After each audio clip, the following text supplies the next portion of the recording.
Have you ever wondered why something as simple as looking at a flower is still a mystery no scientist can fully explain? You stand there, sunlight falling on the petals, colors glowing before your eyes, and yet no machine, no textbook, no laboratory has ever captured what you are actually experiencing in that moment. They can describe light bouncing, the eye receiving, the brain firing, but none of those steps contain the living beauty, you see. None of them hold the joy or stillness that arises when the flower meets your awareness. This is the great paradox of science and life itself. We know the processes, but the experience, the part that makes life real, remains beyond all explanation. And here lies the secret I want to share with you today. The secret that could change the way you see not only a flower, but every moment of your existence. Imagine you are standing outside, the warmth of the sun brushing your skin, the air alive with sound, and in front of you a single flower catches your gaze. At first it seems so ordinary, something you have seen 1,000 times, perhaps even passed by without noticing. Yet when you pause, when you truly look, something remarkable begins to unfold. The petals seem to shimmer with their own quiet fire. The color feels more than just red or yellow or violet. It feels like a living presence speaking directly to you. In that moment, awareness deepens. And you realize that this experience, this simple act of seeing, is far more mysterious than it appears. Science, in all its brilliance, has given us explanations for what happens in this moment. Light leaves the sun, travels through space, and falls onto the surface of the flower. The petals reflect certain wavelengths, and those reflections enter your eyes.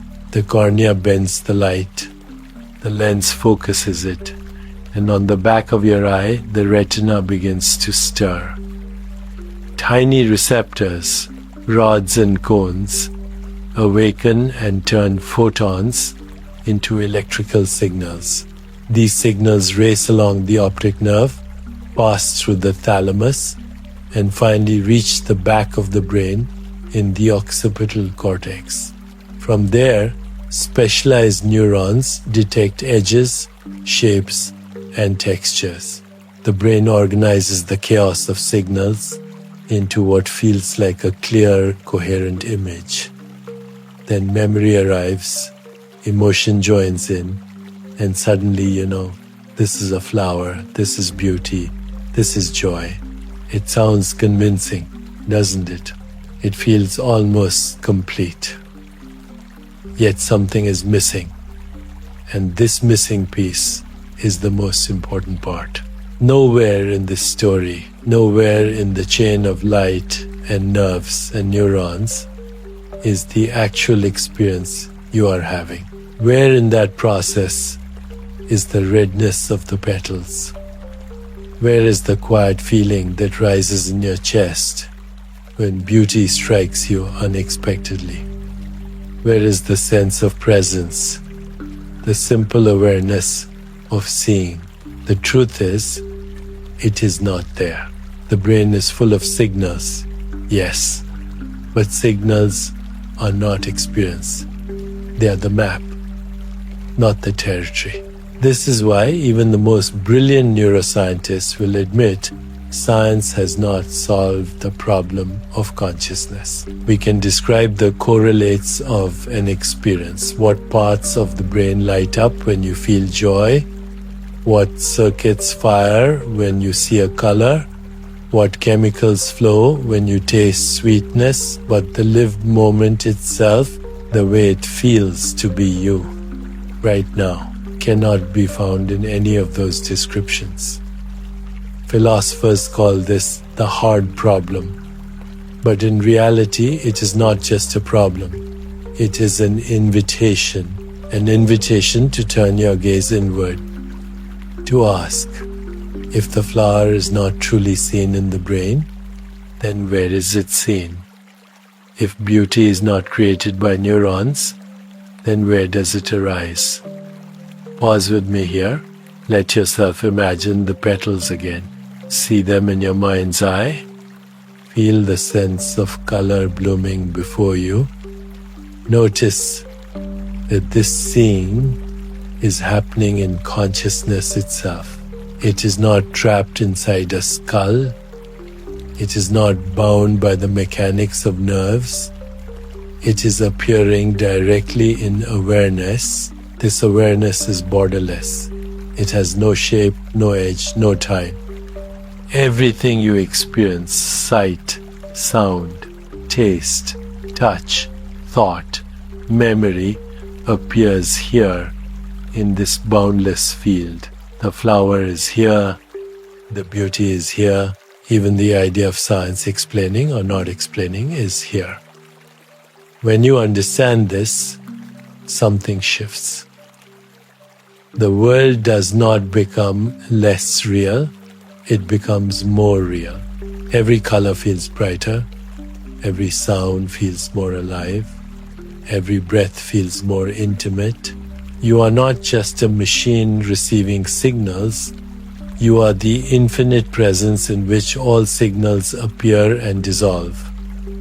You are not just the body standing in sunlight, you are the awareness in which sunlight is known. This is why gratitude naturally arises. Because when you see clearly that all of life is given freely, without condition, without cause, without beginning or end, the only response is wonder, and the only response is thank you. Science may continue to map the brain, and those maps are useful. They help us heal, they help us build technology, they help us understand connections.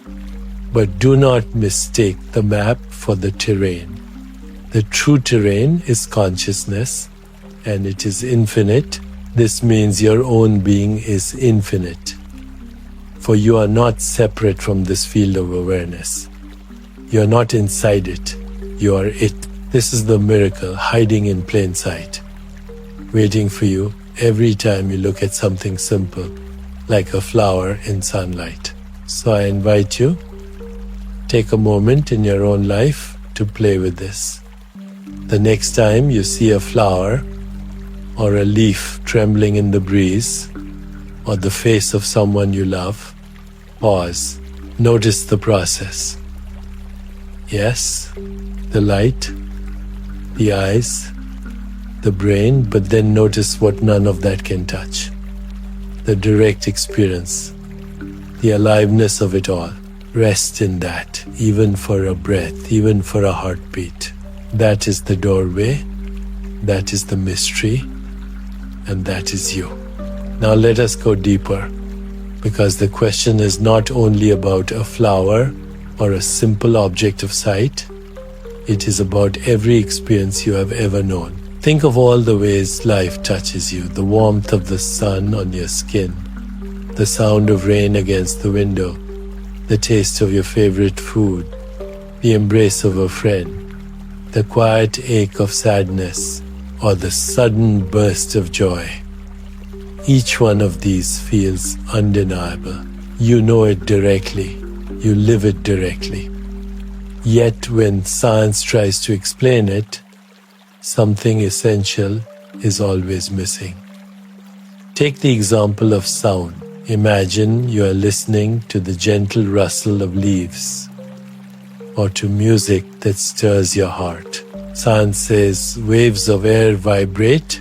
Your eardrum receives those vibrations. Tiny bones in your middle ear amplify them, and the cochlea in the inner ear turns them into electrical impulses. These impulses travel along the auditory nerve, reach the brain, and specialized regions decode pitch, tone, and rhythm. Then memory adds meaning, and emotion colors the experience. It is a remarkable description, precise and elegant. But pause and ask yourself, where in that sequence is the sweetness of a violin or the tenderness of a voice saying your name? Where is the beauty that brings tears to your eyes? Once again, nowhere. The description is about processes, not about the living moment of hearing. The same holds true for touch. A child takes your hand, and suddenly the world feels safe. Nerves, fire, skin receptors respond. The brain processes pressure and temperature. But does that explain the comfort, the love, the feeling that life itself is holding you? No. The living warmth is not in the neurons, it is in consciousness. The same is true for taste and smell. Think of the scent of jasmine at night or the taste of a ripe mango on a hot day. Science can trace molecules traveling through air, binding to receptors in your nose, activating chemical pathways, or flavor molecules landing on your tongue, triggering taste buds. But the fragrance, the sweetness, the delight, all of that belongs to the field of awareness, not to chemistry. This is why the philosopher's question is so powerful. How does the brain, made of matter, create the world of mind and experience? How do electrochemical signals become the music of your life? The honest answer is, they do not. Signals remain signals, matter remains matter, yet in awareness, experience blooms. Here we must pause again, because this truth is not just philosophical, it is deeply practical. If you understand that all experience lives in awareness, you begin to shift your relationship to life. You stop chasing explanations only in the outer world, and you begin to turn inward. You begin to realize that the essence of your experience is already here, in you, as you. Imagine walking through your day with this understanding. You sip a cup of tea, and instead of thinking only about taste buds and chemicals, you notice the warmth filling your hands, the steam rising, the comfort it brings to your heart. You watch a sunset, and instead of only analyzing wavelengths of light, you let the beauty wash through you. You let the mystery of existence soften your breath. You hear a bird call, and instead of only labeling it as a sound, you let it echo in your awareness, reminding you that life is alive, here and now. This shift is not about rejecting science. It is about seeing its limits and reclaiming the part of you that science cannot touch. Because science can measure, but it cannot live. Only you can live. Only awareness can hold the depth of being alive. And here is the most transformative part.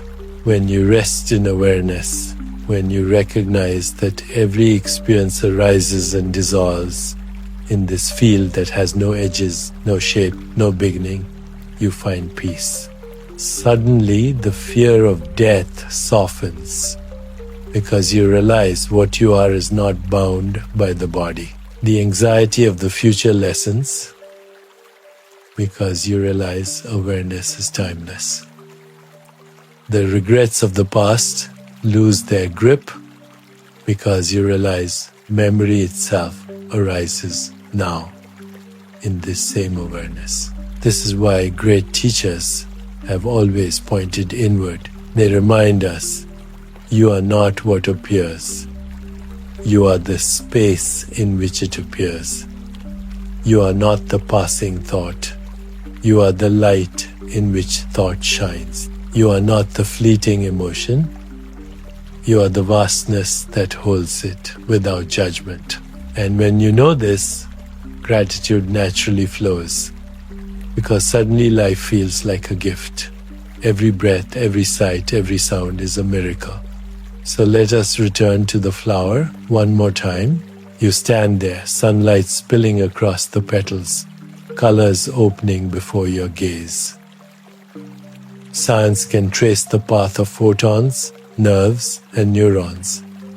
But the living truth is right here, in awareness. You are not outside of this truth. You are the truth.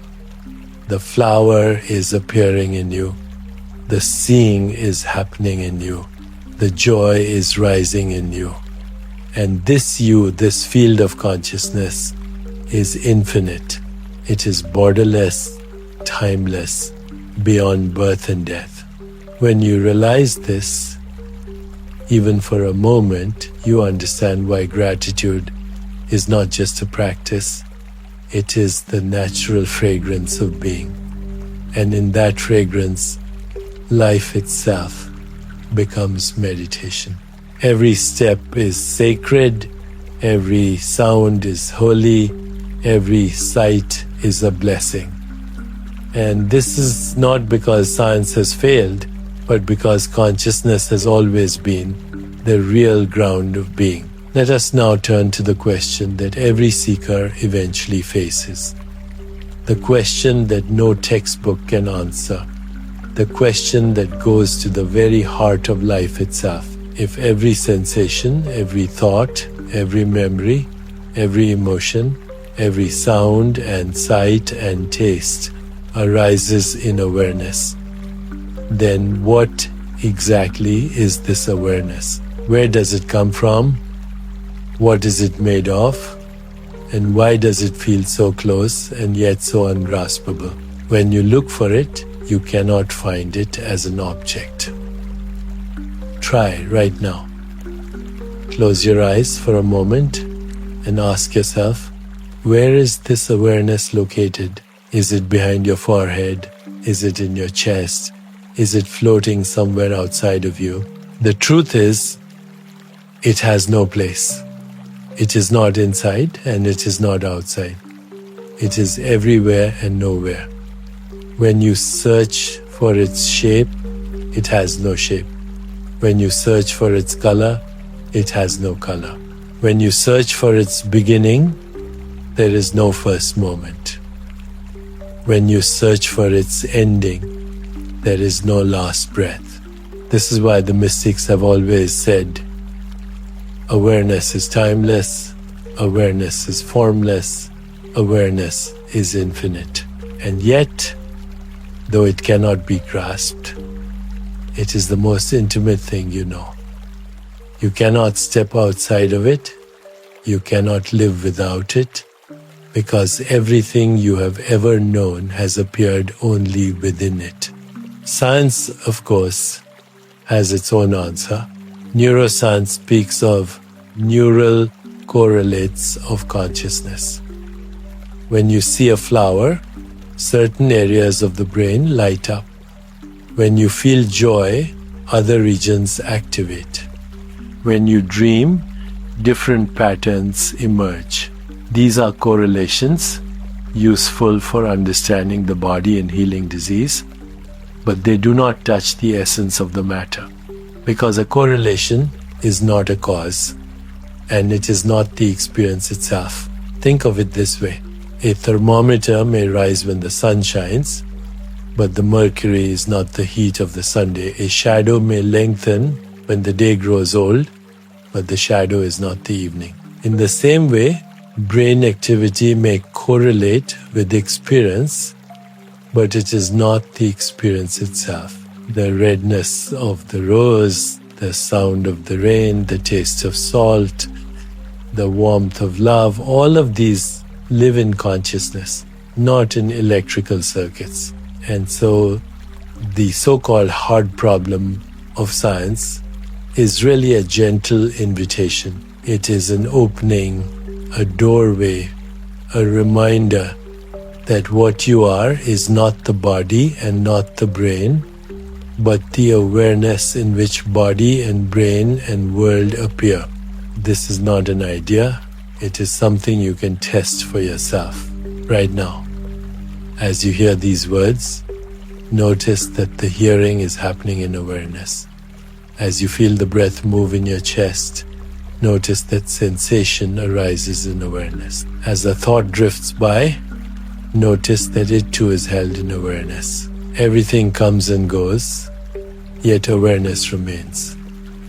This recognition has the power to change your entire life. Because if awareness is infinite, then you are infinite. If awareness has no boundary, then you are not bound.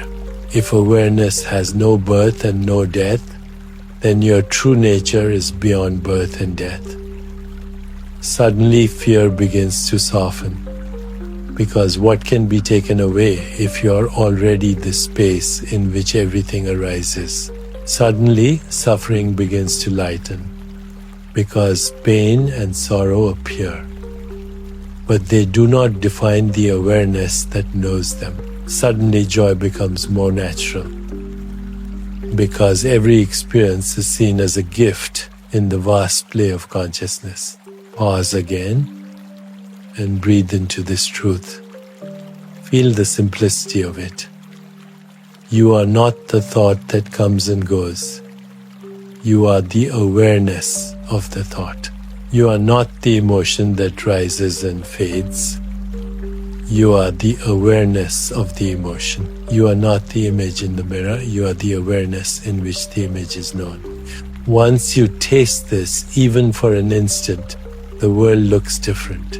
The ordinary becomes extraordinary. The flower in sunlight becomes a miracle.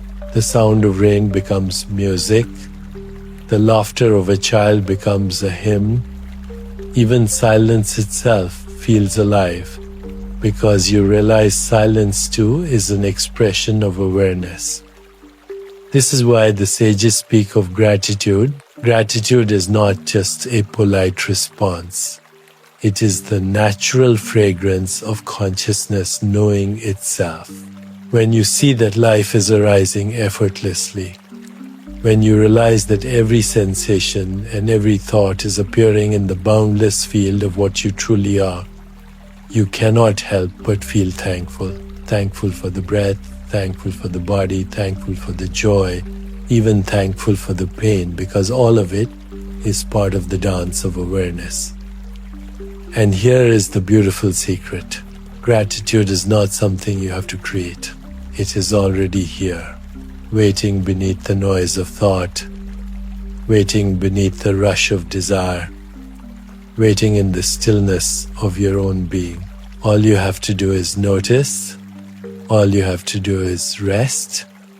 All you have to do is remember that awareness is what you are. So the next time you find yourself wondering about life or questioning the meaning of your existence, return to this.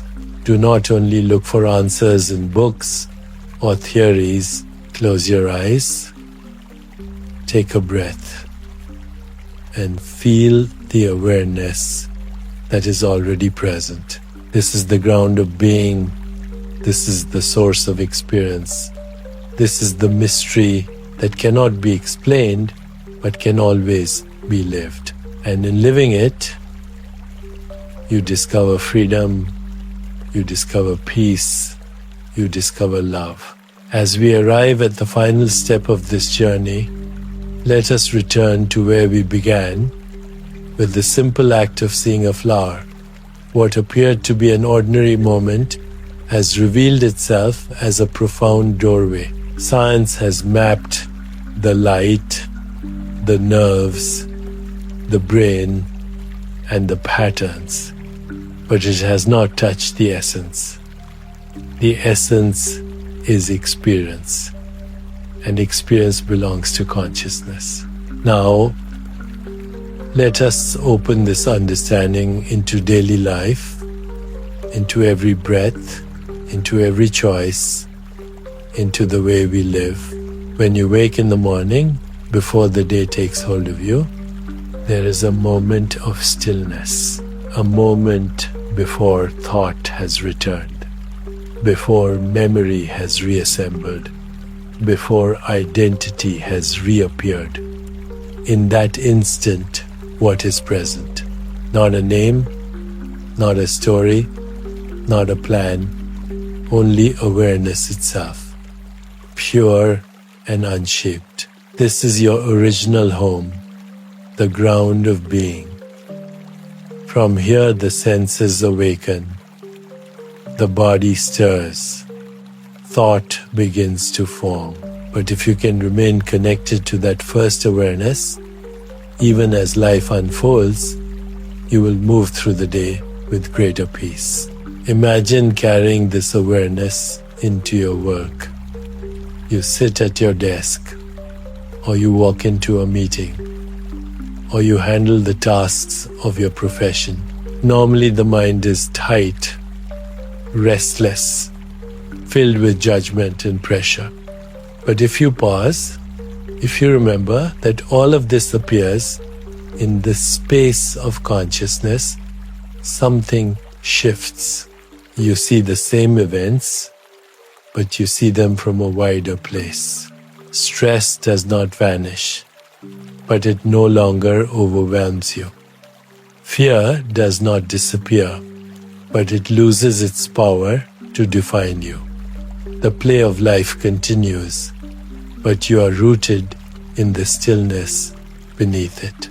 Imagine carrying this awareness into your relationships. When someone speaks harshly, instead of being immediately trapped in reaction, you notice here is anger appearing in awareness. When someone embraces you, instead of clinging to the joy, you notice here is love arising in awareness. This recognition does not make you cold or detached. It makes you more alive, more compassionate, more free. Because you are no longer lost in the waves, you are resting in the ocean itself. Imagine carrying this awareness into moments of beauty. A sunset, a child's laughter, the song of a bird. You do not rush to capture it. You do not try to hold it. You simply allow it to bloom in awareness. In doing so, the beauty deepens. It is not only a sight or a sound, it is a revelation of the infinite shining through the finite. And imagine carrying this awareness even into suffering, pain in the body, grief in the heart, confusion in the mind. Normally we resist, we tighten, we fight. But when you rest in awareness, you begin to see that pain too is an experience appearing and dissolving. You do not deny it, you do not escape it, but you also do not become it. You allow it, you witness it, and in that witnessing, a strange peace begins to shine. Even sorrow has a kind of sacredness when seen in the light of consciousness. This is the practical gift of realizing that experience is not in the brain but in awareness. It changes not only philosophy, but the very way you live. It makes every moment a meditation, every encounter a teaching, every breath an opportunity to awaken. It reminds you that life is not a problem to be solved, but a mystery to be lived. Science, of course, will continue to explore, and we should celebrate that. We should honor the brilliance of those who study the brain, who map the cosmos, who seek to understand the fabric of reality. But let us also remember that beyond explanation lies experience. Beyond knowledge lies being. Beyond thought lies awareness. The flower does not need to explain itself to be beautiful. The sunset does not need to justify itself to be radiant. And you do not need to explain yourself to be real. You already are, and that is enough. So as we close, I invite you to play with this in your own life. The next time you eat a meal, notice not only the flavors, but the awareness that holds them. The next time you walk outside, notice not only the sights and sounds, but the awareness in which they arise. The next time you feel emotion, whether joy or sorrow, notice the awareness that allows it to be known. This noticing is the beginning of freedom. It is the path of mindfulness, the heart of meditation, the secret of awakening, and from here, gratitude flows without effort. Gratitude for the body that carries you, gratitude for the breath that sustains you, gratitude for the world that surrounds you, gratitude for the awareness that makes it all possible. Gratitude is not something you must force. It is the natural fragrance of consciousness when it remembers itself. This, then, is the solution the title promised. Not a scientific solution, not a formula or a theory, but a living solution discovered in your own direct experience. You are not the limited self you once believed. You are not bound by the edges of the body or the walls of the mind. You are the awareness in which all experience arises. You are timeless, formless, infinite. And when you live from this truth, life itself becomes a celebration. So let this be your practice, not only in meditation, but in every ordinary act. Drink your tea in awareness. Walk in awareness. Speak in awareness. Love in awareness. Work in awareness. Rest in awareness. This is the highest path, the simplest truth, the deepest freedom, and it is available now in this very moment. If this journey has opened something inside you, if it has reminded you of the mystery that lives in every breath, I invite you to carry it further. Take these reflections into your own practice. Notice awareness in your daily life and let gratitude become your natural response to existence. And if you found value here, I would be honored if you shared this video with someone you love so they too may pause, breathe, and